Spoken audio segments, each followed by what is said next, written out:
Student, wish very very good morning to all of student. कल जो हमारा topic miss किया था बेटा, द पाथ टू कॉन्स्टिट्यूशन, यहाँ हमने छोड़ दिया था, तो आज हम यहीं से डिस्कस करेंगे। Please open your political civics book, page number is 25, last heading the path to constitution. Despite all things difficulties, there was one big advantage for the makers of the constitution. यानी कि सारी मुश्किलों के बावजूद भी जो Indian constitution थे और उसके जो बनाने वालों को बेटा एक बड़ा लाभ था। वो क्या था? Unlike South Africa, they did not have to create a consensus about what democratic India should look. यानी कि दक्षिण अफ्रीका में जिस तरह से संविधान निर्माण के दौर में ही सारी बातों पर सहमति बनी, वैसी स्थिति उस समय भारत में नहीं थी। ओके स्टूडेंट, उस तरह की स्थिति उस समय इंडिया में नहीं थी। Now we go to the top of the page and look, please pay attention and top of the page of the book.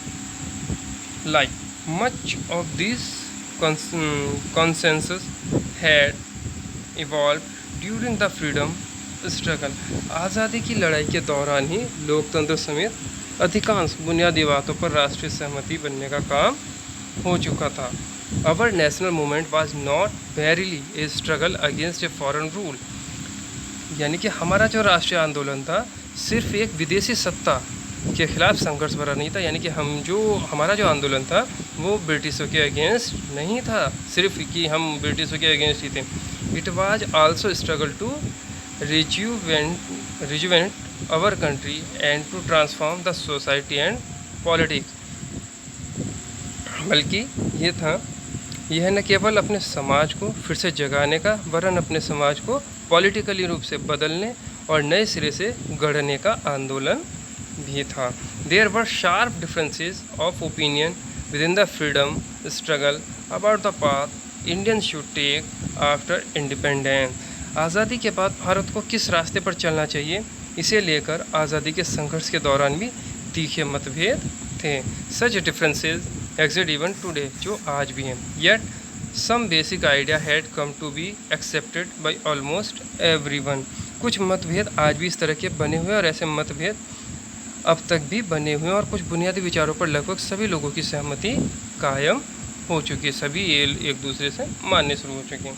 यानी कि अगर हम कहें तो कुछ बुनियादी विचारों पर लगभग सभी लोगों की आम सहमति बन चुकी है। As far back in as 1928, Motilal Nehru and 8 other Congress leader drafted a constitution for India. अगर हम 1928 में जाएं तो मोतीलाल नेहरू और कांग्रेस के 8 अन्य लीडर्स ने भारत का एक संविधान लिखा था, एक संविधान बना भी दिया था। इन 1931 the resolution at the Karachi session of the Indian national Congress dwelled on how independent India's constitution should look like. यानी कि 1931 में कराची, जो कि पाकिस्तान में पड़ा था बेटा, हुए जो वहाँ पे एक इनका भारतीय राष्ट्रीय कांग्रेस का अधिवेशन होता था, यानी कि नेशनल कांग्रेस का सेशन होता था वहाँ पे। तो इस प्रस्ताव में यह रूपरेखा दी गई कि आज़ाद भारत का संविधान कैसा होगा, किस तरह से होना चाहिए। Both these documents were committed to the inclusion of universal adult franchise, right to freedom and equality, to the protecting the rights of information in the constitution of independent India. इन दोनों ही दस्तावेजों में बेटा स्वतंत्र भारत के, यानी कि जो इंडिपेंडेंट इंडिया था, इंडिपेंडेंट इंडिया के जो कॉन्स्टिट्यूशन में सार्वभौमिक वयस्क मताधिकार यानी कि यूनिवर्सल फ्रेंचाइज और इंडिपेंडेंस स्वतंत्रता और समानता का अधिकार, समानता का अधिकार और अल्पसंख्यकों के अधिकारों की रक्षा की क्या की गई, बात की गई। उनके जो अल्पसंख्यक थे उनके अधिकार, जो उनके राइट थे, उनके बात की गई। Thus some basic values were accepted by all much before the constitution assembly to meet deliberate the constitution. इस प्रकार संविधान की रचना करने के लिए, बैठने के लिए पहले कुछ बुनियादी मुद्दों पर सभी की क्या बनी थी, आम सहमति बनी थी। संविधान सभा, कॉन्स्टिट्यूएंट असेंबली मीन्स होता है बेटा संविधान सभा में आम सहमति बनी। The familiarity with political institution of colonial rule also help develop an arrangement over the institutional design. औपनिवेशिक, अभी आया था बेटा कॉलोनियल रूल, तो औपनिवेशिक शासन बोलते हैं, कॉलोनियल रूल यानी कि ब्रिटिश रूल की जो पॉलिटिकली संस्थाएं थी, इंस्टीट्यूशन थे, और व्यवस्थाओं को जानने समझने से भी नई पॉलिटिकल संस्थाओं का स्वरूप तय करने में मदद मिली, यानी कि हेल्प मिली। The British rule had given voting rights only to a few, यानी कि अंग्रेजी हुकूमत ने, यानी कि ब्रिटिश रूलर्स ने, ब्रिटिश थे बेटा, उन्होंने बहुत कम लोगों को ही वोटिंग का राइट दिया था। On that basis the British had introduce very big legislature, इसके आधार पर ब्रिटिशों ने जिस लेजिस्लेचर का गठन किया था वह बहुत ही कमज़ोर थी। Election were held in 1937 to provisional legislature and minister all over British India. 1937 के बाद पूरे ब्रिटिश शासन में, पूरे ब्रिटिश रूल में भारत के प्रादेशिक असेंबलियों के लिए चुनाव कराए गए थे। किसके लिए? भारत के जो प्रादेशिक असेंबली, जो हमारी असेंबलियाँ थी, उसके लिए इलेक्शन कराए गए थे। This were not fully democratic government, ये जो इनसे बनी सरकारें बेटा पूरी तरह से डेमोक्रेटिक गवर्नमेंट नहीं थी, but the experience gain by Indian in the working of the legislature institution prove be a very useful for the country in the setting up it own institution. यानी कि यहाँ ये कह सकते हैं जो पूरी तरह डेमोक्रेटिक नहीं थी, पर विधानसभा में जाने और काम करने का अनुभव बहुत कम और लाभदायक हुआ, क्योंकि इन्हीं भारतीय लोगों को अपनी संस्थाएं और व्यवस्थाएं बनानी थी। Okay student, now we go to the next page, page number 24, and look at the constitution assembly वाला है, कॉल्ड द कॉन्स्टिट्यूशन असेंबली, यानी कि इसी को हो कॉन्स्टिट्यूशन असेंबली कहा जाने लगा।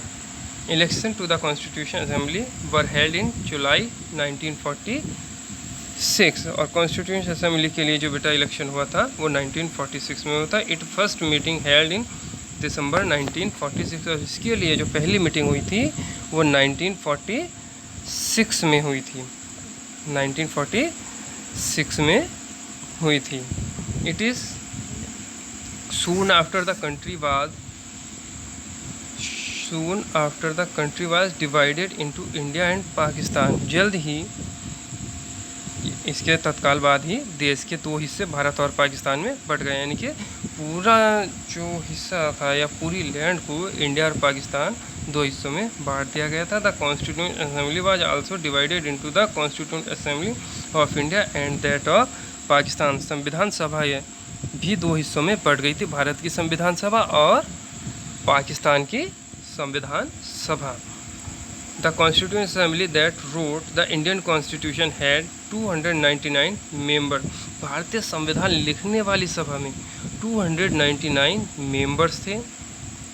The assembly adopted the constitution on 26 November 1949, but it came into effect on 26 जनवरी 1950, यानी कि इसने जो है बेटा कॉन्स्टिट्यूंट असेंबली, जो इंडिया की कॉन्स्टिट्यूंट असेंबली थी, उसने 26 नवंबर 1949 को अपना काम पूरा कर लिया था, यानी कि कॉन्स्टिट्यूशन कंप्लीट कर लिया था, लेकिन इसको 26 जनवरी 1950 को लागू किया गया था। To mark this day we celebrate January 26 as Republic Day every year, और इसी दिन की याद में हम हर साल 26 जनवरी को रिपब्लिक डे सेलिब्रेट करते हैं।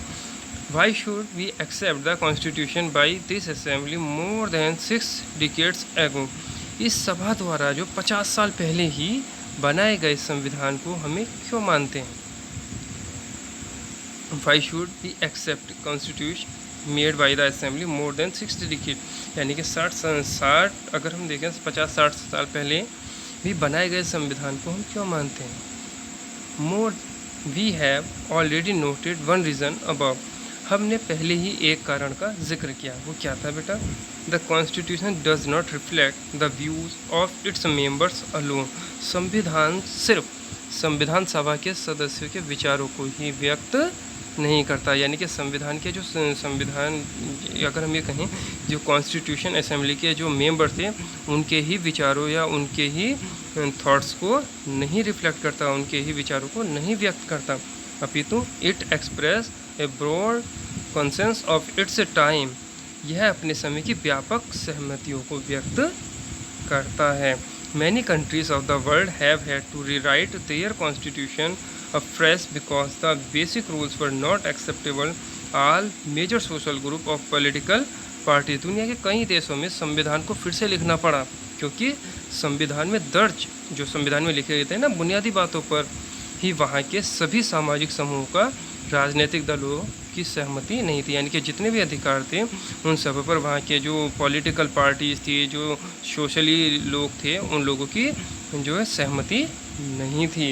इन some other countries the constitution exist as a mere piece of paper, कई देशों में संविधान है पर वहाँ कागज़ का टुकड़ा या किसी अन्य किताब की तरह दस्तावेज पर है, यानी कि और जो कंट्रीज हैं उनमें भी संविधान है लेकिन वहाँ पे ज़ाहिर क्या है ये एक कागज़ का टुकड़ा या एक किताब मात्र है। The experience of our constitution is different, कोई भी उस आचरण को नहीं करता पर हमारे संविधान का अनुभव एकदम अलग है। हमारे संविधान की अगर बात करें तो वो बिल्कुल अलग है। Over the last half a century several group have question some provision of the constitution, पिछली आधी सदी में यानी कि आधी हाफ सेंचुरी की अगर हम बात करें तो इसमें सदी में ज़्यादा की अवधि में अनेक सामाजिक समूहों ने संविधान के कुछ प्रस्तावनों पर सवाल उठाए, यानी कि कुछ प्रोविज़न पर, कॉन्स्टिट्यूशन के जो प्रोविज़न है उन पर क्वेश्चन किए। क्या किए?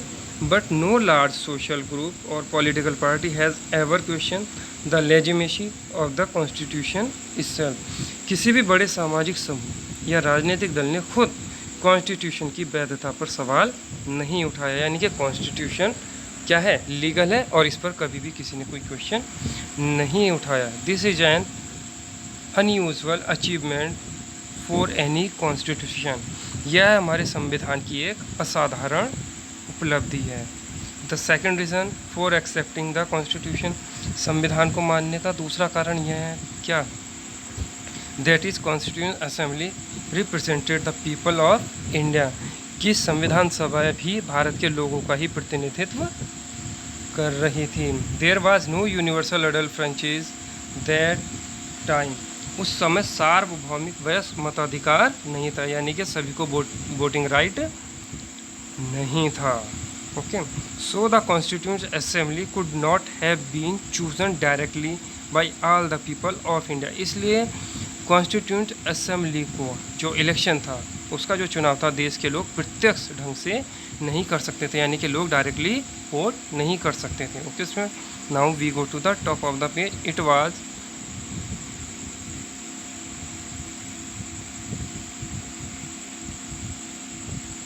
go to the next page, it was elected mainly by the members of the existing provisional legislature that the mention above, यानी कि इसका चुनाव मुख्य रूप से उन प्रांतीय असेंबलियों के सदस्यों ने ही किया था जिनका जिक्र हम पहले कर चुके थे, यानी कि उन्हीं प्रोविंशियल असेंबलीज यानी कि उन्हीं प्रोविंशियलों ने किया था जिनके विषय में हम ऊपर पढ़ चुके हैं। This ensured fair geographical share of members from all the region of the country, इसके कारण देश के सभी भौगोलिक क्षेत्रों में इसमें उचित प्रतिनिधित्व हो गया था। Assembly was dominated by the Indian national Congress, the party that lead freedom struggle, यानी कि इस सभा में भारतीय राष्ट्रीय कांग्रेस यानी कि इंडियन नेशनल कांग्रेस के जो मेंबर थे उनका प्रभुत्व था, उनकी पावर थी, जिसने राष्ट्रीय आंदोलन की अगुवाई की थी, यानी कि जो राष्ट्रीय आंदोलन को लीड किया, जो नेशनल मूवमेंट थी उनको लीड किया था। But the Congress itself include a variety of political group and opinion, पर स्वयं कांग्रेस के अंदर कई पॉलिटिकल ग्रुप और विचारों के लोग थे। The assembly had many members who did not agree with the Congress, असेंबली में बहुत से लोग ऐसे भी थे जो कांग्रेस के विचारों से क्या नहीं थे, सहमत नहीं थे। इन सोशल टर्म्स, सामाजिक रूप से, in social terms to the assembly represented members from different language group, caste, classes, religion and occupation, इस यानी कि सामाजिक रूप से इस सभा में सभी समूह, सभी ग्रुप, जाति के, वर्ग के, धर्म के और पेशे के लोग थे. Even if the Constituent Assembly was elected by universal adult franchise, its composition would not have been very different. अगर संविधान सभा का गठन सार्वभौमिक वयस्क मताधिकार के जरिए होता, यानी कि यूनिवर्सल अडल्ट फ्रेंचाइज के जरिए होता, तब भी इसका स्वरूप काफ़ी कुछ इसी तरह का होता. Okay student, now finally the manner in which the constituent assembly work give sanctity to the constitution. और अंततः जिस तरह कॉन्स्टिट्यूशन सभा ने, यानी कि संविधान सभा ने काम किया, वह संविधान को एक तरह की पवित्रता और वैधता देती है. Okay student, now the go to the top of the page. The constituent assembly work in a systematic, यानी कि संविधान सभा का काम जो काफ़ी व्यवस्थित था, ओपन, खुला था, एंड कॉन्स्टिट्यूशनल मैनर, और सर्वसम्मति से बनाने का प्रयास पर आधारित था. First some basic principle were decided and agreed upon. सबसे पहले कुछ बुनियादी सिद्धांत तय किए गए. Then a drafting committee chaired by doctor B.R. Ambedkar prepared a draft constitution for discussion. और उन सब की सहमति बनाई गई. फिर जो एक प्रारूप कमेटी बनाई गई, यानी कि ड्राफ्टिंग कमेटी बनाई गई, और इसके प्रमुख जो थे वो डॉक्टर B.R. अम्बेडकर थे. और उन्होंने चर्चा के लिए एक प्रारूप संविधान बनाया ताकि उस पर डिस्कशन किया जा सके. Several rounds of thorough discussion took place on the draft constitution clause by clause, यानी कि संविधान के प्रारूप की प्रत्येक धारा पर कई दौर में चर्चा हुई, डिस्कशन हुआ. मोर देन 2000 अमेंडमेंट्स वर कंसीडर, और लगभग 2000 से भी ज़्यादा संशोधनों पर विचार हुआ. The members deliberate for 114 days spread over 3 year. 3 वर्षों में कुल 114 डेज की गंभीर चर्चा हुई. लगभग 114 दिन तक इस पर चर्चा की गई.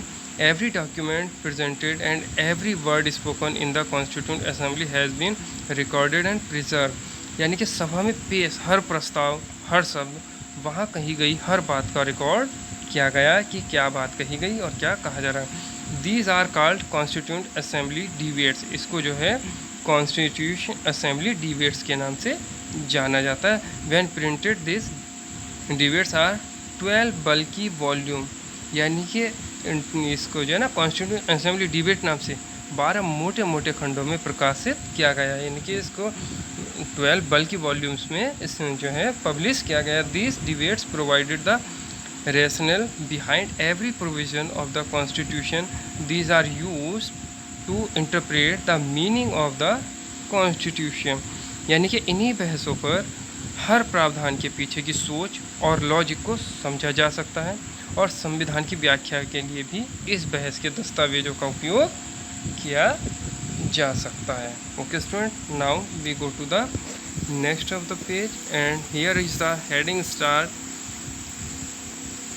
गाइडिंग हेडिंग है बेटा हमारी 2.4, guiding value of the Indian constitution. It means भारतीय संविधान के बुनियादी मूल्य.